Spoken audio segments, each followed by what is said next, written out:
Welcome to episode 3, How People Pleasing Blocks Happiness. Hi, sweeties. Listen, I promise you that I will eventually get to the proactive stuff as well. But the reason I'm going to cover blocks to happiness is because happiness is natural and effortless once we remove the things that are blocking it.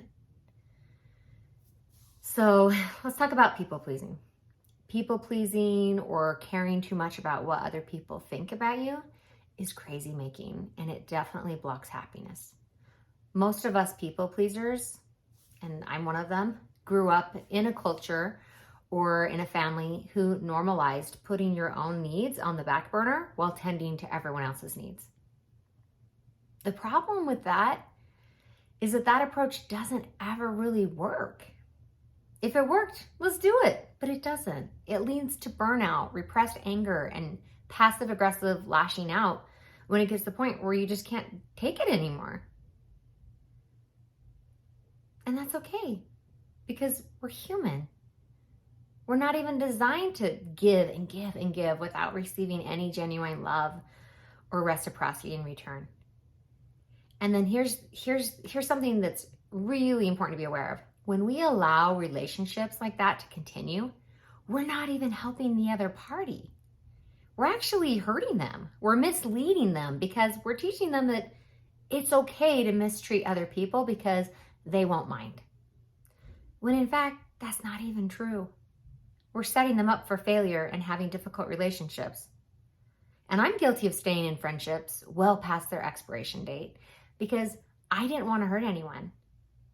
And even with the people who were regularly and actively rude and disrespectful towards me, I would keep trying to take the high road by not letting it bother me too much. And I'd keep staying in the friendship.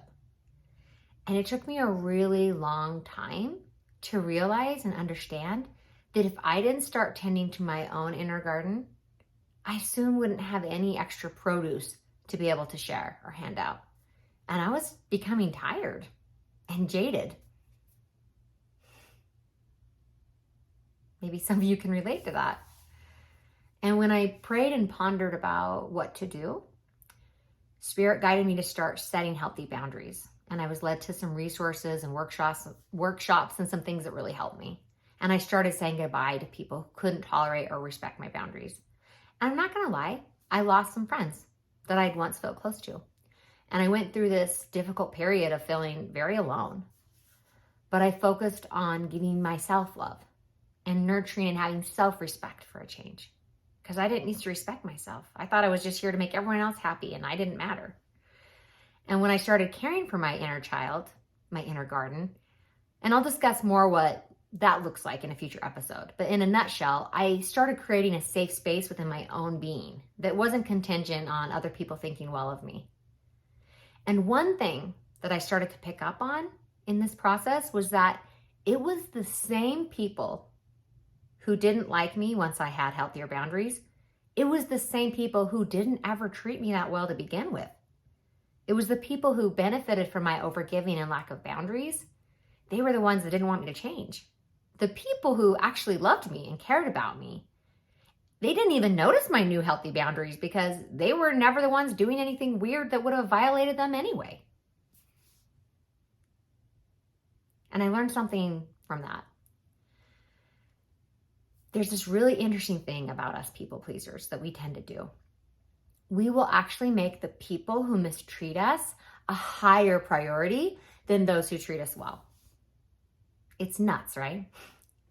But the psychology behind it is that if you have a need to be liked, then the people who do like you, you kind of get to put them on the back row. And then we kind of can just take them for granted because we have their love and that box has been checked. And then we actually will put more energy and focus on trying to please these people who don't fully love or appreciate us. And we're doing things to try and get them to appreciate us because we have that need to be validated, that we have to be liked, to feel worthy. So please tell me that you can see how messed up that is.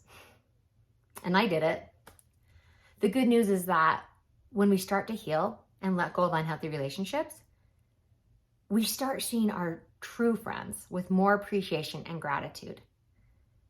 I started prioritizing the people who actually cared about me and cultivating stronger bonds and connections with them. People I'd kind of taken for granted. And I know some of you may feel like you don't have any good friends right now, and that's okay, because you're going to start with you. That's the very best friend to have, you. And you won't be able to attract healthy relationships if you don't even like you. So what we're going to do is we're going to start treating our own hearts like we would a precious child. And what that looks like is this. When you're hurting, when your heart is hurting, you don't tell it to shut up or calm down. Just sit with it in total self-compassion without any blame or judgment.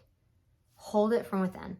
Don't go out there and try and fix everything out there yet and yelling at people and telling people off. No, we're going to start with the inside. Be with it. Feel it. Because then the pain, the rage, the fear, it will eventually pass and you'll have learned something. And whatever you're feeling, it will pass much faster than if you try to repress it, which we all know never really works anyway. Repressing our feelings doesn't work. They're still there. They're just buried. So in summary, you're not here to please the people who don't even wish you well. The ones who do love you, they want you to take care of yourself. They want you to have healthy boundaries. So you don't got to worry about them. They're not going anywhere. Just the people that were taking advantage of you are going to disappear. Start prioritizing being your own friend, and you'll be amazed by how that brings more aligned friendships and relationships into your life. And it may take a season, and that will require some faith and patience. But I promise you'll come out on the other side of this healing work wiser and more prepared for true happiness, not what I call performative happiness. When you're hurting, sit with it. Don't mask it, don't numb it, don't deny it. This will eventually lead to your heart feeling safe within you and your mind calming down, because a safe heart naturally leads to a peaceful mind. And we'll talk more about that later. But your assignment for today is that anytime you feel hurt or sad, you're not going to turn away from those feelings or shame them. Turn towards them without any judgment. Hold them. Love them the way that you would an upset child, by just being present with it, by holding it until these tumultuous feelings pass. You're going to get really good at this, and it's going to change your life. I'm Beck Sato. I love you. I'm cheering for you. I'm holding the vision of you soon being happier than you've ever been before as we do this healing work. And if I'm not the right guide for your healing into happiness journey, I sincerely pray that you are led to amazing people and resources that will completely support your individual growth, your journey. And if you do feel aligned with what I'm sharing here, thank you for being with me on this journey.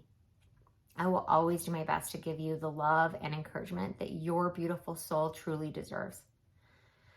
And I'm not claiming to be perfect, but my intentions are genuine.